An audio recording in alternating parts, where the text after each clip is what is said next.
Ladies and gentlemen, thank you for joining Deontay Wilder Media Conference Call. Your host for today, Tom Brown, President of TBG Promotions, will now begin. Well, thank you, everyone, for joining us for this call for the December 1 Showtime pay-per-view boxing show, live from Staples Center in Los Angeles, and presented by Premier Boxing Champions. We had an entertaining call yesterday with Tyson Fury, and now we get to hear from the WBC heavyweight champion, Deontay Wilder. America's only heavyweight champion since 2007, the most significant heavyweight fight in the United States since Lennox Lewis took on Mike Tyson in 2002. This card also features the WBA IBF Super Welterweight champion Jim Hurd against Jason Welburn in what I believe will be an extremely exciting fight. We also have heavyweights Luis Ortiz versus Travis Kaufman and Joe Joyce versus Joe Hanks on the pay-per-view portion of the card. Now, how great is that? Wilder, Fury, and Ortiz, the three best heavyweights in the world, all in the same card. Tickets are on sale now for the live event and available at AXS.com, Staples Center box office, or StaplesCenter.com. Like I said yesterday, it's truly been a great year for Showtime Boxing, and it's a great way to end the year for Stephen Espinoza. So now it gives me great pleasure to introduce Stephen Espinoza. Thanks, Tom. I agree. This is definitely a great way to end the year. This year alone, Showtime's done more than 30 different telecasts in total in boxing.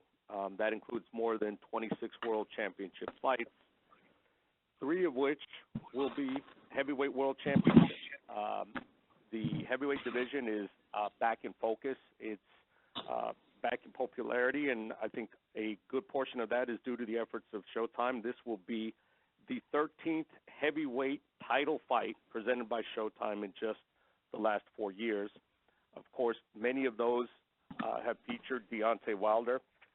This will be the 12th time that Deontay has appeared on Showtime or on the Showtime platform. He started on ShowBox, as did Tyson Fury, so we have a battle here of 2 former ShowBox fighters. And of course, the WBC champion is, in fact, regarded as the hardest puncher in boxing.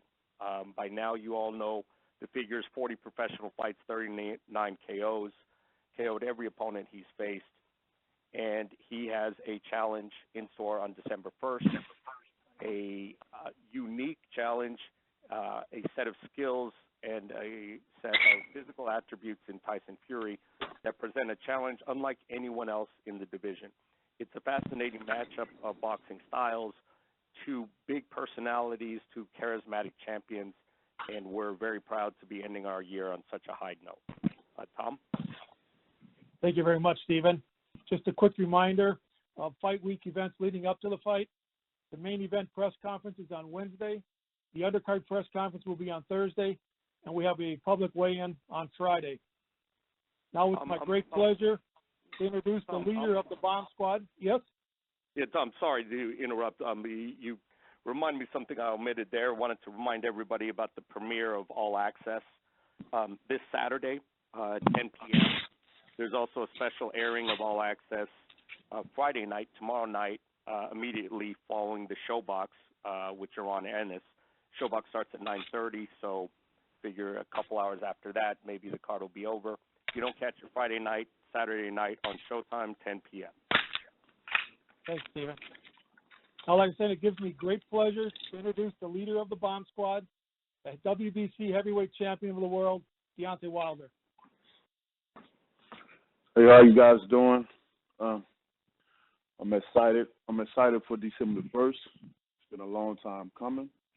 Now we're finally here. The countdown begins.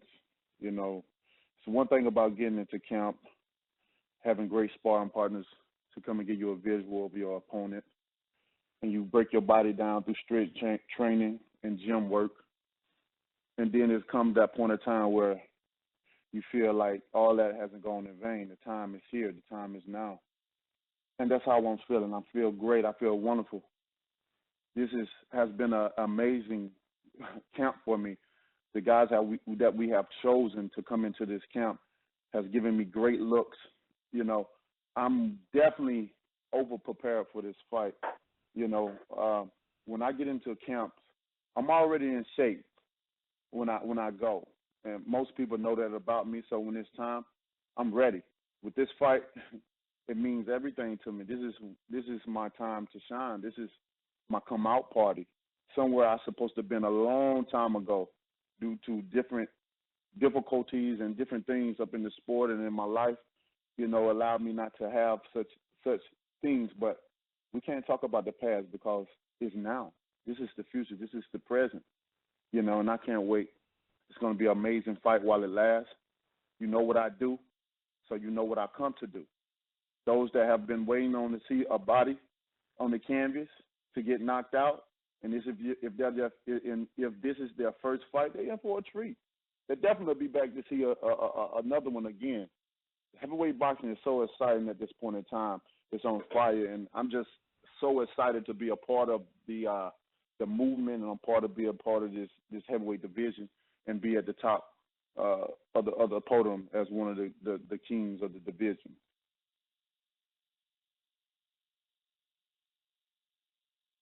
Perfect. Let's open it up for questions, please, Tina. Ladies and gentlemen, if you have any questions at this time, please press star 1 on your telephone keypad. Again, if you have any questions at this time, please press star 1 on your telephone keypad. And I'm waiting for callers to join the queue at this present time.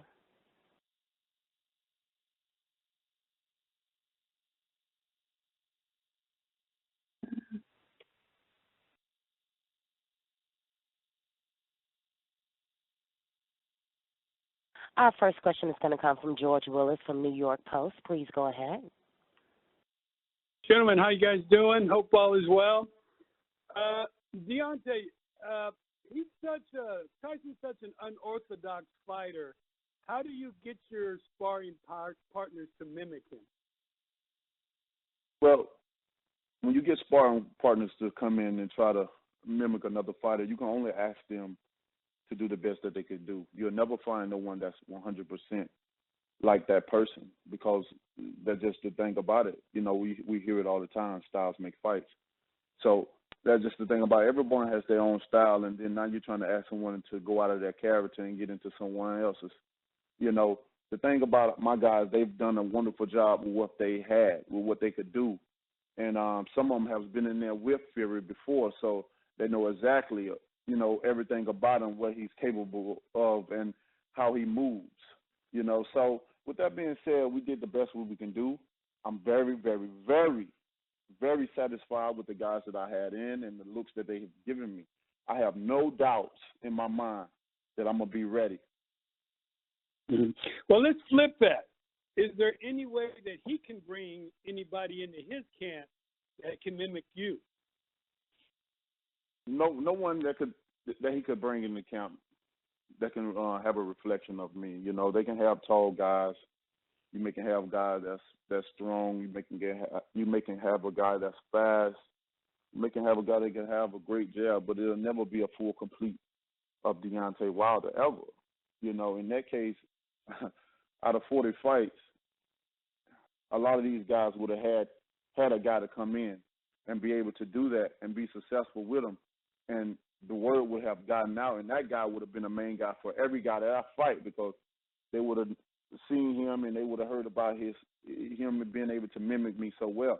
You'll never find that, especially when you're dealing with fighters that's awkward and don't go by the textbooks. See, I've never been by the textbooks.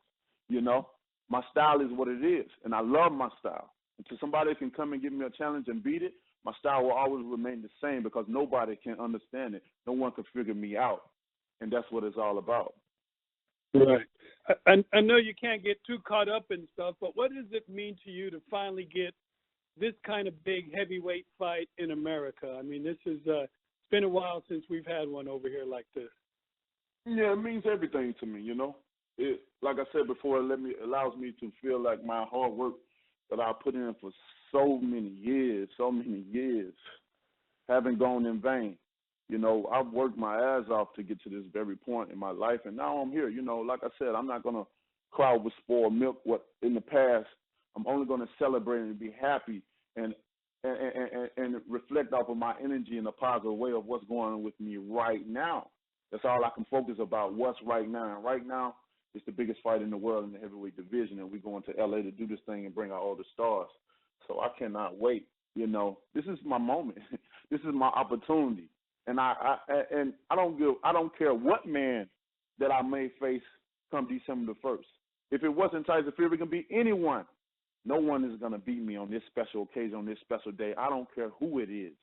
No one. This is what I've been waiting on. This is who I do it for my children. There ain't no single man is going to be able to come in and be able to do nothing to me. I don't care what type of record he has. I don't care what type of skill level he thinks he's at. That don't matter. When you get in the ring, all that goes out the window. It don't matter. We're going to see what happens. I know what I'm going to do. I know what I'm capable of doing. Every word that I speak, I keep it real with people. I'm the realest champion in the world. Like I said, I'm real with it. Some people can't handle real. It get too real for them. But when you're in this game right here, when you're in this business of fighting, having to be a gladiator, having to show your strength and be a king, you better understand everything I say I mean. Y'all in for a treat. Thank you. Great. Just so everybody knows, Deontay's trainer is also on the line. Okay, thanks. Katina, next question, please. Our next question is going to come from Bernard Fernandez from thesweetscience.com. Please go ahead. Yeah, Deontay, you're a long-arm guy, and you have to have some little room to unfurl that big right hand. So, generally speaking, you like to fight at a certain distance. Obviously, Fury, moves well for a big guy, and he'll be at a preferred distance. But then there are times when, he'll try to grab and clinch and turn it into like a wrestling match. But, he moves well, but he likes to put that 6'9", 250 or 60 pounds on guys in clinches and basically wear them down. How do you avoid getting ensnared in that type of situation? I just do what I do. I do what I train to do, and I rely on my muscle memory. I rely on my energy that I'm gonna collect in the ring. I don't worry about what everyone else can do or other fighters can do or what their strengths and weaknesses are. Because when you get in the ring, you can understand all that things, but if you don't apply what you learned or the information that you collected, if you don't apply it to that on that special night of the fight, then it all goes out the window. Everybody can have some type of special ability about them, but if you can't use your powers, then you're useless. I don't care how big he is. I don't care how well he moves. I'm 40-0 with 39 KOs. I'm very experienced. I'm like one of the most experienced heavyweights in this division. I've been to different countries. I've fought different styles. Do I need to go say more? I don't care what Fury going to bring. It's nothing that this man is going to be able to do. I've fought awkward fighters. I've fought big fighters. Shit. Every fighter I've faced in there have been outweighed me double my weight. That don't matter to me. When you possess a certain source of power, you don't worry about a lot of things, man, because you already know what you possess. And when it comes to me, I got the killer instinct. I got the most fear, the most dangerous killer instinct is the boxing game. No one have a mindset like me, like I does. No one can have a killer instinct like I have. It's natural. It's born. I don't have to get mad at you. I don't have to find things on you. I don't have to lie on you to try to get in your head or, to try to get in your head in general. I don't have to do that because an ass whooping is an ass whooping, whether I'm mad at you or whether I'm happy. I can beat your ass and still smile at the same time. And that's the difference between me and these other guys. They try to find things to get mad. They try to make themselves to get mad. They try to feel a certain type of way of what they're not, but not me. I'm special. I was born to do this. And the more and more I have fights and the more I'm able to display my talent among the world, the sooner everyone will realize that I am special. I am something that's a gift from God. I am anointed, like my grandmother said. Y'all want to see the Ali in the era of the golden days? Hell, trust in Deontay. Put your trust in Deontay. I'm here. I've been here for a long time. Many people will look at me as an overnight success, but this has been an over 10-year overnight success for me. I can't wait. This is my moment to shine. This is what I've been waiting on for my children as well too. Like I said, ain't no man. I don't care what his skill, what he's gonna be able to do. He ain't gonna be able to beat me. And if he do try to rough me up like he did Cunningham, if he do try to get aggressive with me, man, it'll be his worst nightmare. I'm gonna be his worst nightmare. That's gonna be the worst thing he ever done. They better get a referee in there that's very strong. The referee better be lifting weights at this point in time, because if it get violent in that ring, then that's my middle name. I'm a Wilder, baby. That's what I do. I'm a different king in that ring. I'm a different monster, and he knows it. That's why he had to have 3 trainers. I don't have to have them but the ones I'm with. If he's such this big guy, he can do all this shit, why he got to have so many trainers just for little old me? Someone that just only got a right hand, someone that can't box, someone that's unorthodox, someone that don't go by the textbook.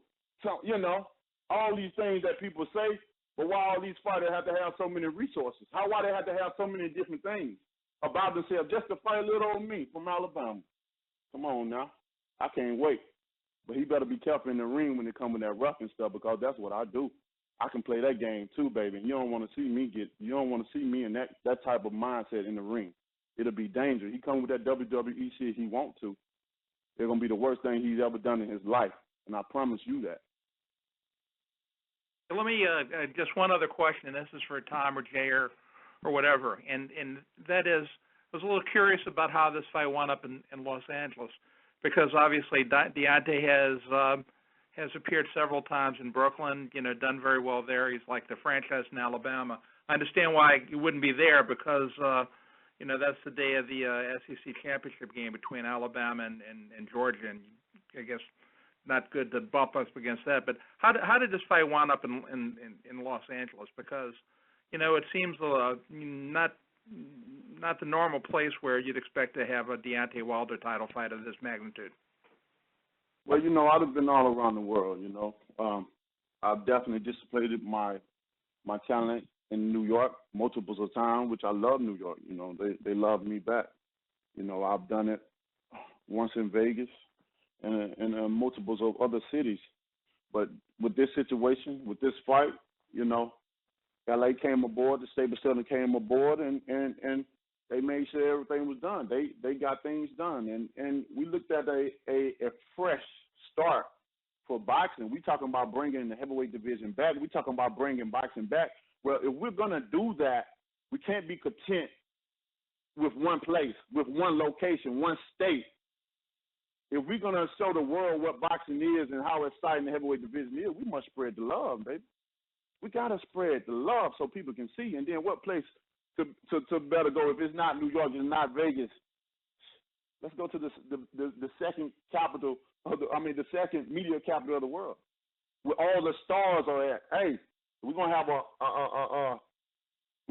a star main event. Why not bring the stars out and let them see? Let them be amongst the greatness, the excitement, and displays and showcase that what the heavyweight title, what's a heavyweight title fight is all about, what the heavyweight division is all about. When the big boys come out, what is it all about? And for that reason, hey, why not? Why not? People the only thing people should be concerned about is, have I got my tickets? Have my air flights and all those things in order? Because I'm going to this fight and I can't wait. And if you can't make it, you better click it. You don't want to miss it. Thank you so much. Appreciate it. Thank you. Our next question is going to come from Richard Forster from The Sun. Please go ahead. Hi, Deontay. Are you surprised by Tyson Fury's decision to have Freddie Roach as his cut man? I'm not surprised about none of these fighters. I'm not surprised about what another fighter does or doesn't do. I don't worry about what they are doing in their camp or what they do outside of boxing in their normal personal life. I don't care about that. That's not none of my business. When you're dealing with a fighter, wherever they're comfortable with, then they should go. This is the biggest fight of his life to date. So if I was him, I'd be trying to reach out for as many resources as I possibly can myself. You know, when you're dealing with one of the most dangerous men in the boxing game, the baddest man on the planet in the boxing game that hit the hardest in all the division, period. I put it up for test for anybody in the period. And it's natural. I don't have to lift a weight, period. I don't have to go to a weight room. I don't have to go to a gym, period. And my athleticism, my body frame, my build will be what it is. Ask the people that's around me. It's in living color. So whatever trainer that he chooses to go with, if Ben ain't enough and he couldn't get John, and now, you know, Peter, you know, no longer Parker, that was his man. I would have preferred him. I would have been more happy if it was the same Peter. That's who we really need, because his only you know, fame to this game is beating Klitschko. And we respect him and give it to him. But Peter was the one that was with him for that. Peter knows him in and out. You know. So when you don't have your original trainer that knows you in and out, that been with you from day one, from the start, and you start, you know, picking cotton with other fighters or with trainers, and you know, you just seeing who's gonna be the best and who maybe got a name out there, then you know they don't know you. And in this short period of time, even a month's time, a person ain't gonna get to know fully you, especially in this fight game, because your style is what it is.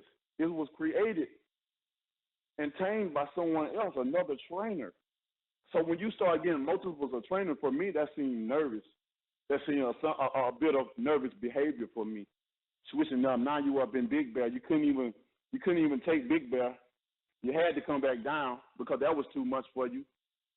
You had Abel Sanchez up there, a whole different fighter, trainer. Now you come to sea level, what you can take, and now you got you know, the other trainer. It ain't gonna matter to me. I mean, I want him to be comfortable. I want him to be able to get the trainer that he feels is gonna be able to bring the best out of Tyson Fury. I want the best Tyson Fury that we can possibly get. I'm already getting excuses now. Every time I fight, I get fucking excuses, and I'm so sick of it. I'm tired of people making excuses for me. I'm tired of people trying to paint out a narrative that ain't it. I'm tired of people trying to paint me as the villain in this sport, because I speak it, believe it, and I receive it, and it's mine. So on this fight, I will knock him out. I will beat him. He said it's not a man from a mother's womb that's gonna be able to beat him. Then why the fuck you switching up all these trainers then? In that case, it should be natural. But I'm gonna show him natural ability as I speak it, and I'm gonna show him. Is obviously John's not going to be there. He's been banned from America. His uncle's not going to be there. Two massive influences on his boxing career. Surely that's going to play in your hands that they're not going to be there in his corner. Well, it don't even matter if they was going to be there. It's still going to play in my hand. I'm very confident in what I do. I'm very confident in what I say. Some may get it. Some may get it twisted with me being cocky or he's just arrogant. But how can you be so cocky and arrogant when each and every time you proving people? Women lie, men lie, but numbers don't lie. And when I lay those numbers on the table, then that's what it is. How can you be such things? Sometimes people just gotta step out of there being ignorant and stop being full of themselves and just start respecting and recognize what's real. I'm a real fighter. I'm the real deal. You know, excuse me, Holyfield, but I am the real deal too. You know, but I show it each and every time, and people just gotta wake up. In this fight, I think a lot of people's gonna wake up. Some will, some won't, but majority of them will wake up on this fight. You've been denying me for so long. You done hated on me for so long. You done had negative thoughts about me for so long. Because I know everybody ain't for me. I don't care who come in my face. I know everyone is not for me. Every person that come in my face, every fighter, every promoter, every person that work in the industry of boxing, they ain't for me. Come on. Don't give me that bullshit. And when you come up to me, you better be cautious, because I can feel energy, vibe, aura, and sometimes emotion. So I know. But even with those people, sometimes you stay back and you stay secretive. You don't let things out. You don't give out too much energy because you want to prove them wrong. As many times they have tried to discredit you, many times they have tried to wish bad upon you and hope you don't succeed. you know, and you feel it. So what you do, instead of showing action with your mouth, you show action with your hands. I show it with my skills in the ring. I show it with my aggressiveness. I show it with my power, and it's done. This last one from me, Deontay. Going back to this appointing Freddie Roach as his cut man, do you think this is Tyson regretting his decision to have Ben Davison as a trainer? Do you think Ben Davison's too weak to take on someone like you? Well, I'm not going to go that far. You know, we like Ben as a person. You know, I don't know how Ben is as a trainer. You know, but we like him as a person, and I don't know what Ben levels are as a trainer. No one knows because we never heard of him before. We never seen him, but that don't mean nothing. You know, that don't mean nothing. You know, because you can have an unknown guy and come out of nowhere and be the greatest thing alive. It just wasn't his time at that point in time. Just like me with my career, I came out of nowhere. I wasn't chosen to do this. You know, when people had their list for the Olympics, my name wasn't on that list. It was someone else. When I became the heavyweight champion of the world, many people doubted me. I wasn't on the list of anybody's minds that'll be the next great thing. I had to show them. Oh, he's from Alabama. All right, I'm gonna show you since you want to put me in a place and you're trying to define me by where I am and not what my heart is, not what my mindset is. And when I throw these hands, where that gonna be in someone's face? That's when I had to prove them wrong. I prove everybody wrong each and every time, and I'm gonna continue to do that over and over again. So, hey, it doesn't matter what trainer he gets in. And these trainers knows that as well, too.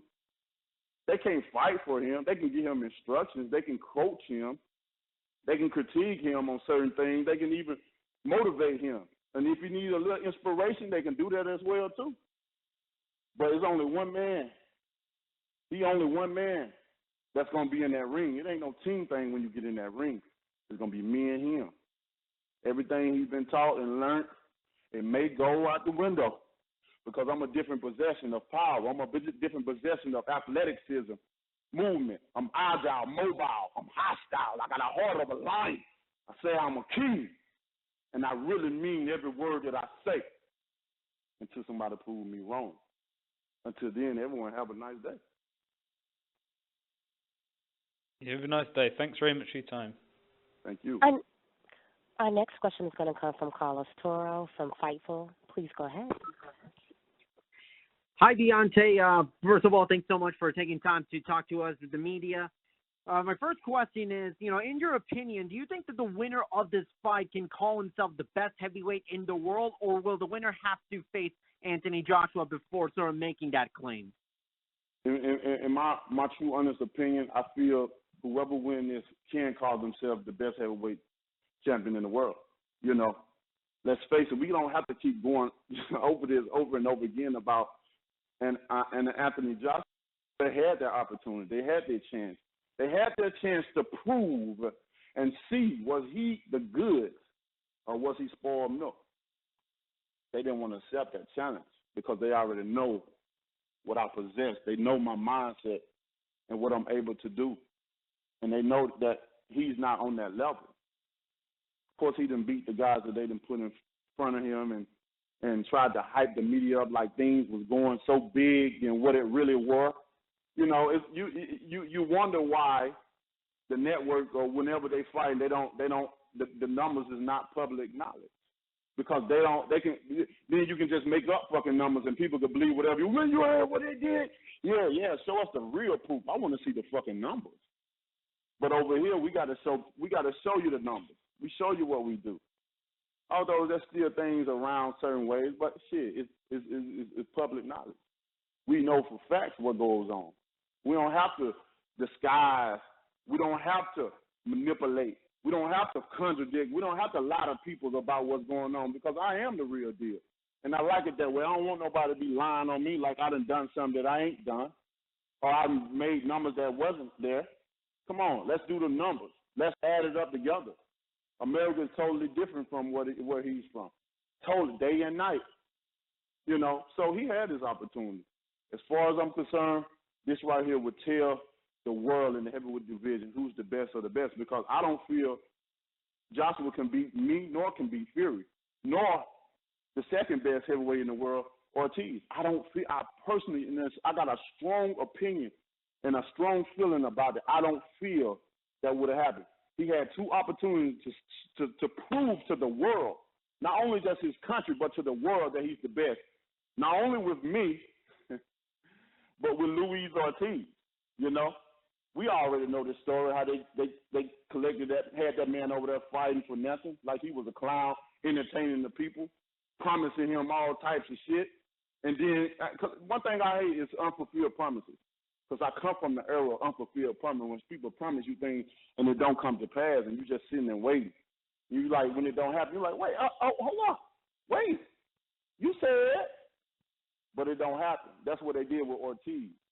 They were scared of him. They wanted to hold him so they wouldn't have to fight him. And that's just sad. That ain't showing you the best. I don't think he have the heart, the mentality to prove that he's the best. And if he does, his people don't. That's who run him. He don't run his shit like we thought it was. But that's enough of him. It ain't about him. It's about me and Fury. We are the best, you know. And after this fight, you will see who is the best. One champion, one face, one name. You know, you and Tyson are big, colorful personalities, and there's been a lot of trash talk and banter between the two of you in the build-up to this fight. Do you enjoy it personally when your opponent is willing to kind of have verbal spars with you in press conferences and media events? Do you kind of enjoy it, the back and forth? I very much so enjoy it. I enjoy the confrontation that we have. I enjoy the rumbling with the mouth that we have. We try to see who has the bigger motor in the mouth. You know, call them a motor mouth. You know, that's what makes it exciting. That's what brings boxing alive. The promotion part, the press conferences of boxing. You know, I call it speaking your piece. I love when people speak their piece because I want to know what's on your mind, what you're thinking at that time, whether it's false, you know, or is it real. Like, I want to know what you're thinking. So when I get in the ring, whether I have mercy or not, you know, I'm going to hold whatever you say towards me against you. I'm going to be that's the one thing that I can play God in the ring. I can be the judge. I can be the judge of what I'm going to do to you. And when that time, and it's illegal too, I can whoop your ass and get paid too. Boy, that's sweet. That's sweet. That's a sweet deal to me. And can't nobody hold me back. The one thing I don't like about this sport is that when we're able to speak our piece and show so much aggression or release energy, that the peoples around us make it so difficult. You got all these people that runs on the fucking stage and ain't gonna do shit. They ain't never been in a boxing ring, but they the main one pushing and shoving people and all that, starting a big. I hate that. I hate when people get so hot. I hate when people get so nervous and they get so shaky. Oh my God, what's gonna? Especially when they're dealing with me. Especially when they're dealing with me, I feel everyone's energy. I know when I walk in the room. I know what I feel. I know how people are so hesitant. There you go. I can hear it. That motherfucker knock it. They know the power I possess. They know. We all have crazy in this sport. I don't care how civilized a fighter could be or how well he can talk or how he carry himself. Shit, to do this, you got to be crazy. You got to be. To get your head hit, and we already know each and every time you get hit in the head, especially if you're getting knocked out, your brain is just deteriorating because it isn't supposed to be hit in the first place. It don't supposed to be shaking like that when you get hit. So it may not affect you that day. It may not even affect you tomorrow. It may not affect you in a week's time, nor in a month's or a year's time. But know that it is slowly but surely you're changing. Not the same man you used to be. And that's just how it is. You change over time. So we all a little crazy to do this sport, you know. But only the strong survive. It's the survival. It's the survival of the fittest in this sport. And I love it for that. But please let us speak our piece. Don't be so hesitant or so uptight and waiting and have all these people around because you already know when you have all these groups, it's just like having a group of people with you. Everybody want to act bad and everybody want to mouth out until some stars happen. Then ain't nobody about to do shit but get in the way. Start all this commotion. Then people start falling. And then people start getting stepped on and shit start happening, and it sounds like it's bigger than what it was, the commotion part. I don't like that. I want everybody to stay calm and stay in your goddamn seat if you ain't finna swing on nobody. Ain't no need of trying to break that nut, especially not try to hold me, because ain't no single man. You're gonna need a unit to hold me. You better ask my people. Not one single man gonna be able to hold me unless I allow you to. Or three, unless I allow you to. And then I start teeing off on you. So people gotta be very careful when running up on the stage and trying to hold fighters back and stuff like that, especially when they're dealing with me, because you just never know what my mind said that. Because if you grabbing me and holding me, I find you as a threat. You putting your hands on me. Now I gotta react, and that's the only part about boxing I don't like. They want us to be so professional and talk so. I mean, how nice can you be in a fucking press conference? How nice can you be in the ring? You're gonna have things and say things and stuff that come to your head, and it's gonna be the first thing that comes to your head, even if you're talking about killing the man. Because we know it can happen in this sport. But this is what we sign up for. This is what we have insurance for. And people, don't say that, don't do that. Don't say, when it's been around for the sport many, many years, ain't nothing I've never said has never been said before or worse. And we ain't got a name drop no one. But when people pick you out as the villain, they try to find every word to hold against you. They try to find everything you do to hold it against you because. And that's what the position I'm in, but I love it. Because when people hate on me, when they don't want to see me make it, God bless me even more. And it's been throughout my life like that. Everybody hate on my father, they hated on me, and they hating on my little brother. It's been like that. This is a tradition of the family. Maybe it's a curse. But with me, it's always been blessing. So the more you hate, the more you try to, discourage and downplay my name, the more I'm going to be blessed. And you ain't nothing you're going to be able to do. I can't wait for this fight, guys, man. I'm ready. I've been ready last week. I've been ready for this fight last week. And I can't wait. The more I talk about it, the more I'm just getting more excited, the more I'm ready to put my fucking fist in his mouth. The one thing about me, I don't just punch to you. I punch through you. Well, our next question is going to come from John Dillon from the London Evening Standard. Please go ahead.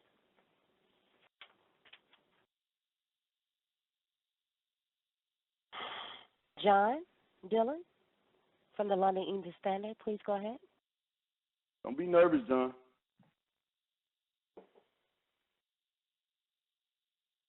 Let's go to the next one, Katina. Our next question is going to come from Cameron Buford from the from the Los Angeles News Observer. Please go ahead. Hey, Chief. My question for you: what challenges have you faced during this training camp? What challenges have I faced? Yeah, during this particular training camp, if any at all.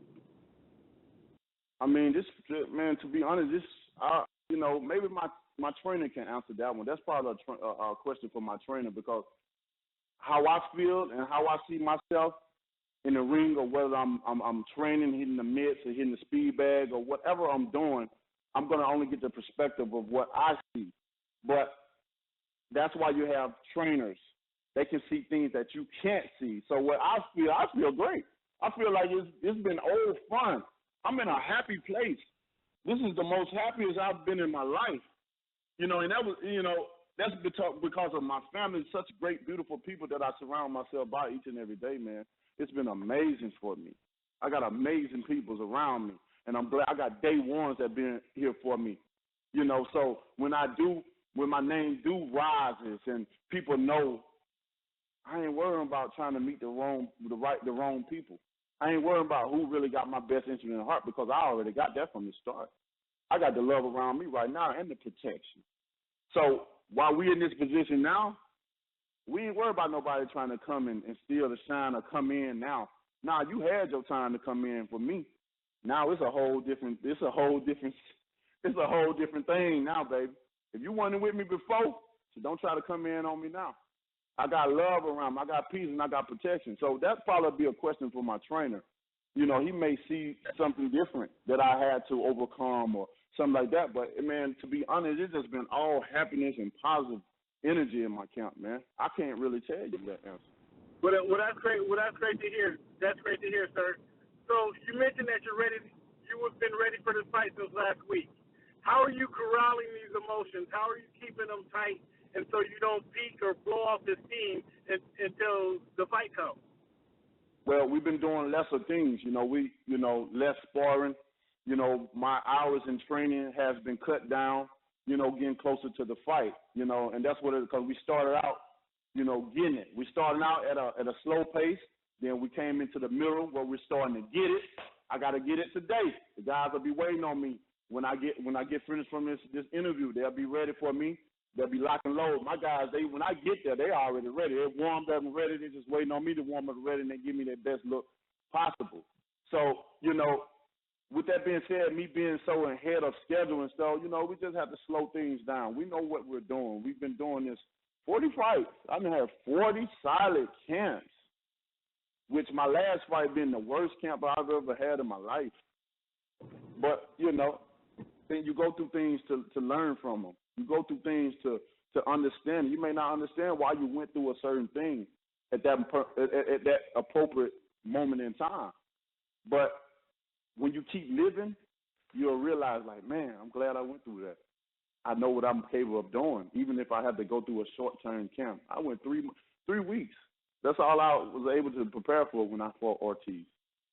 One of the dangerous guys, the boogeyman they called him.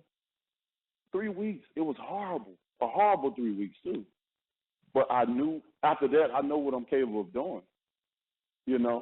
So I'm just happy, man. I'm just ready to go. We just calming things down. That way I won't overtrain and overwork my body, because my body is sore each and every day. I feel like a brick getting out my bed each and every day. I have to take hot showers, hot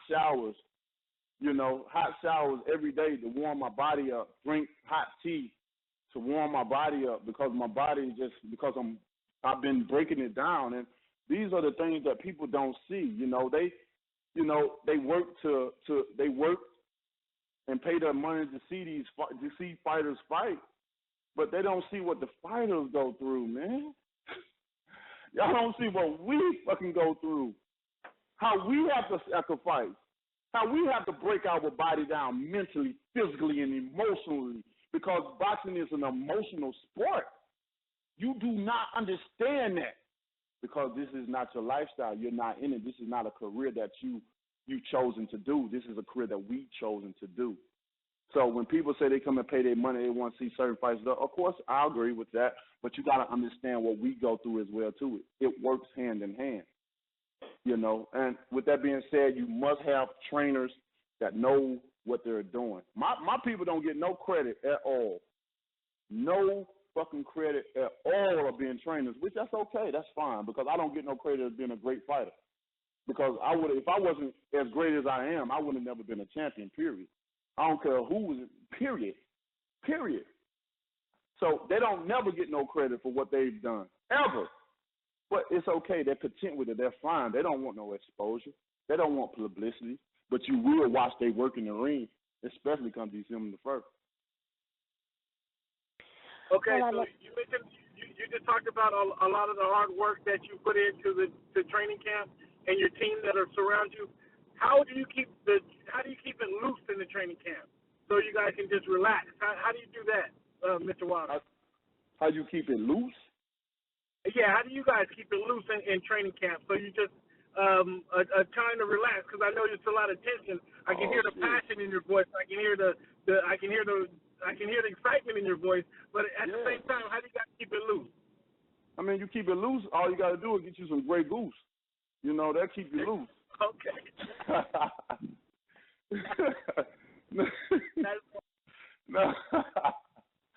Nah, man, it's just having positive people around you, man, having great energy, man. Everybody's just been great, man. That's how you keep it loose. We know when to turn it on. We know when to turn it off. Go ahead. I was going to say our next question comes from Luke Ratty from the BBC Sport, and this is the last question. Please go ahead. Hi, Deontay. I know earlier on you spoke a little bit about the Freddie Roach situation.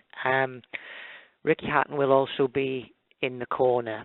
So is three voices maybe worse than one, or do you see that those moments between rounds and maybe in the moments before the ring, such experience can be a great asset for Tyson Fury? So you telling me he got 4 trainers? I don't think they're all classed as trainers. I mean, Roach is a cut man, and I believe Ricky Hatton is also going to be. Well, he's still a trainer. He still is others a trainer. So he have this skill level and the experience for a trainer. So if he had to jump in at any given time to get his opinion, then that's coming from a trainer point of view and not just a cut man. Hello.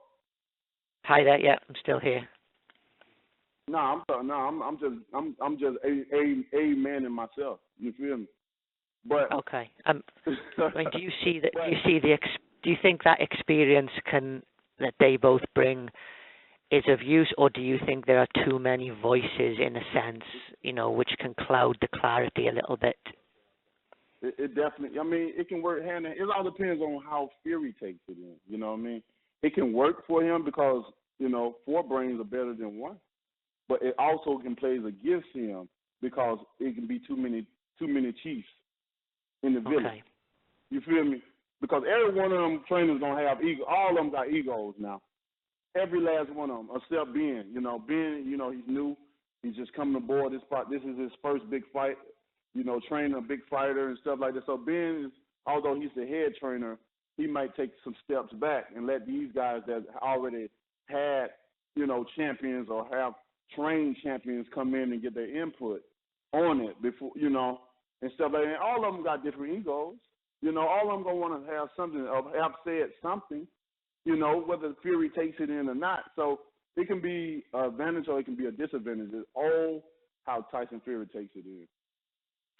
And just one more question from me. Throughout this call, you seem maybe a little bit angry about the way you've been perceived or the level of appreciation you get. I wondered if you could say specifically why you think you are underappreciated. Is there a reason you think that? Come on, man. Is why behind... you think it? I'm gonna ask you why you think it. I have no idea. Angry.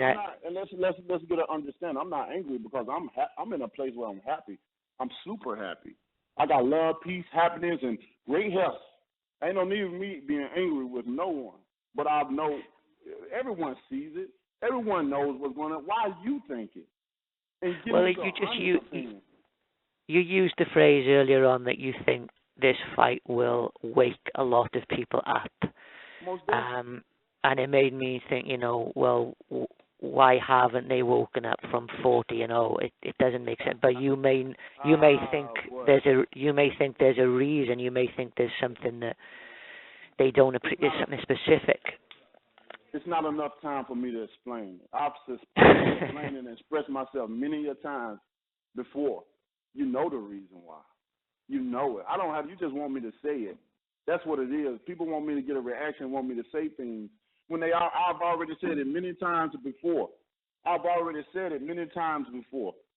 And I think people want to get a reaction out of me, and so they can, he said this and he said that. I'm just gonna let it be. Truthfully, that's not why I asked. I was just drawing on some of the things you'd said and the fact you repeatedly referred to kind of maybe not being appreciated and stuff like that. There's no genuine reason behind it. Just referencing some of the stuff you've said. That's all. I thought there may have been something in your mind that I was, a little bit frustrating. Are you a fan of mine? I'm a fan broadly of the sport. I mean, I think given I watch a lot of boxing in the UK, I probably haven't seen as much of you as I would have liked. So I wouldn't say I wouldn't say I'm a hardened fan of any fight. I just like the sport broadly. Right, respect. So you keeping up with certain issues and things that I've expressed myself about, correct? Yeah. You wouldn't know the answer, then. Okay. You wouldn't know the answer. Well, thank you very much for your time and all the answers you've given us tonight. Yes, sir. Thank you so much, and blessings. Okay, that was our last question, Deontay. That was amazing. Thank you so much. We will see you very soon. What a perfect way to end it. Thank you so much. Tom, did you want to? Oh, Deontay, you want to give a closing statement? I'll give a closing statement because I got to go train. But I thank everyone for coming on. Giving your questions out. The listeners. This is going to be an amazing fight, and I'm looking forward to it. We done worked our ass off in camp, and hopefully he have done the same instead of just ran his mouth. But we about to see. All the action is about to come out. We're going to see who's the best man in the heavyweight division, whether it's the Gypsy King or is it the Bronze Bomber. So this is the great thing about it. You got two tall heavyweights in there, very awkward styles, that can speak and also that can show you and that possesses the power to show you what we're all about. So tune into the fight. Like I said, December 1st at the Staples Center. You can't make it, click that button. You don't want to miss it, baby. I'll see you guys there. Peace.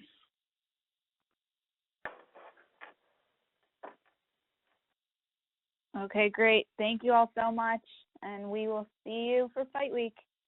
Thank you, guys. Thank you, ladies and gentlemen. You may all disconnect and have a great day.